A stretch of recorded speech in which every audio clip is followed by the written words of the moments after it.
Kwa majina naitwa Akiba, ni mkazi wa Dar es Salaam, nafanya kazi zangu hapa Mwenge, nauza nguo kama mnavyoniona hapa. Sosi kubwa ni mzee. Mimi kwa vile ninavyomuelewa mzee au ninavyojua ni kwamba wazee hatutakiwi tu kwa tunawaangalia tu sisi kama vijana.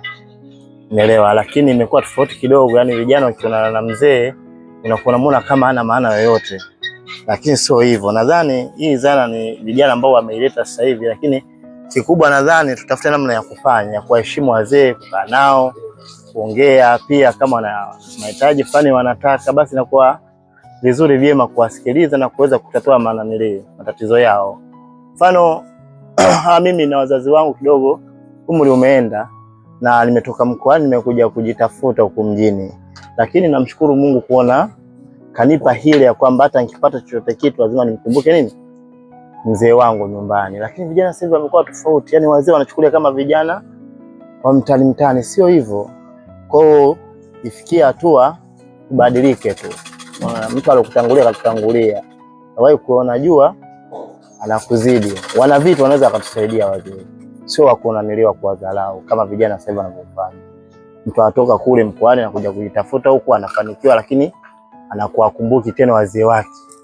Sasa hiyo inakuwa mbaya hiyo, kwa sababu unaweza ukapata talana kupitia wao wazee. Kwa hiyo vizuri tu tunawaheshimu wazee wetu, lakini hata ukienda kwenye madaladala sasa hivi mzee akija unaona bado kuna vijana ambao wananyanyuka kumpa respect yake, akae mzee ili kuendelea na safari. Kwa hiyo sio kwamba wote hapa na wadharau wazee.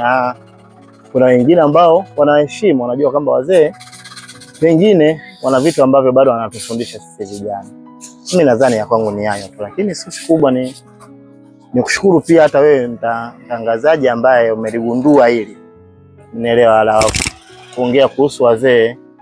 Nadhani hata pia Mungu akubariki kutokana na kwamba vijana wengi sasa tunajisahau. Unaelewa? Ukishakuwa na pumzi hii hapo unajiona kama humu hii ambayo ulipia hata shilingi 10, basi unaona kwamba wewe kila kitu umemaliza. Sio hivyo. Kwa hiyo hata mimi na desturi zinatuelekeza tuheshimuni wazee wetu. Kwa hiyo Mungu akubariki pia. Endelee na kazi yako. Asante.